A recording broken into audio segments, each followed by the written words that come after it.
So today we're going to talk about the 5 worst rides at Universal Orlando Resort. Number 5, we have Skull Island Reign of Kong. The key for this ride is pretty cool. There's a lot of good rock work, it's well themed, the animatronic inside is really cool, and prior to 2019 it had jump scares inside of it, but I don't think those are going to come back, and that's not a huge deal. But what is a big deal is the current operation on this ride. The entire outdoor portion doesn't even work anymore. You enter the cave through a shortcut and miss out on the amazing facade they built for this ride. I thought this would be a temporary issue, but it's been, I think, almost over a year since it's been working. And that's not even the worst part. The worst part of this ride is that they got rid of the 3D glasses. So not only is the experience already dulled down from missing half of the ride, all the animations look really odd. The visuals for this ride were filmed with 3D in mind, so now all the animations look super weird. The characters look like they become 20 feet tall when they get closer to the camera, instead of keeping the proper perspective.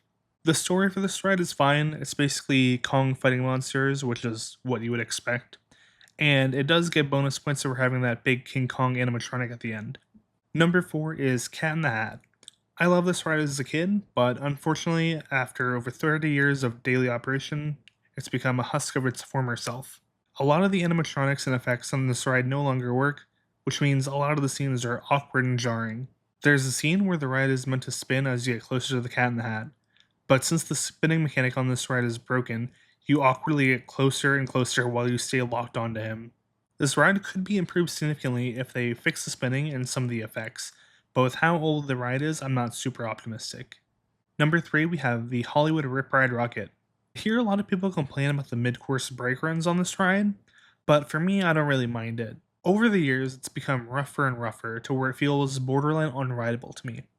I consider the Hulk to be a rough ride, but this is on a completely different level. The ride also had an amazing selection of music when it first opened, but within the last few years, they removed almost all of the music on the ride. There's very few songs left to pick from, and some of them aren't even synced with the ride properly.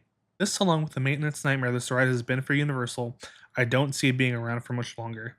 Number 2, we have Minion's Blast. This ride opened around the beginning of this year, and when they first announced it, I thought it was going to be like Men in Black, but Minions themed, and I was severely disappointed. The entire ride requires you to stand, so after you're done standing for 60 minutes in line, you get to stand for another 5 minutes with a heavy toy rifle.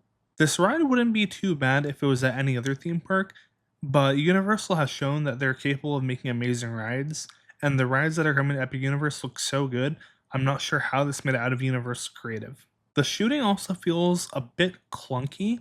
It feels like half the time you can't even see where you're shooting at, and if there's too many people playing the game, it'll start to lag, and then it's even harder to see what's going on.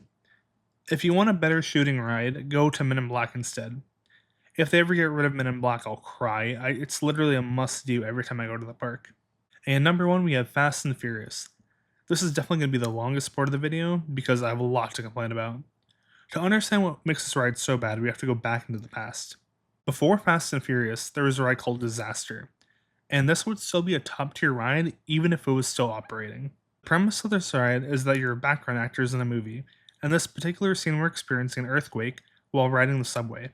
It had so many cool effects. It would start shaking, there was a part where the roof would collapse and a fuel tanker would come in and catch on fire, and for the finale, the subway would be flooded with water. This is one of my favorite rides as a kid, and I'm so mad they got rid of it. But on to Fast and Furious. The problems with this ride start before you even get onto the ride.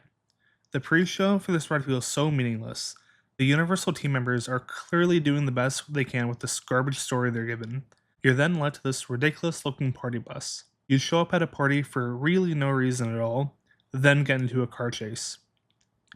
The CGI literally looks like it was made for a PS3 game, and the ride suffers the same problem as Kong, where it's filmed with 3D in mind, then they get rid of it. There's a scene where Vin Diesel grabs onto a helicopter, and because it doesn't have the 3D effect, it looks like he's as big as the helicopter instead of maintaining like the right proportions. But all the effects in this ride and all the animations look super wonky. Then the ride ends very abruptly. This is hands down the worst ride I've ever been on. They took Disaster and turned it into a disaster. Even the former Universal Creative Senior Vice President said the approval of this ride was one of the biggest mistakes of his career. With the Fast and Furious roller coaster coming to Universal Studios Hollywood, I hope Universal has a plan to do something similar at Universal Orlando. At this point, I'll take anything over what we have now.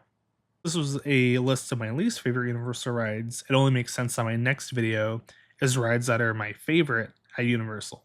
So like and subscribe if you want to see that, and I'll see you next time.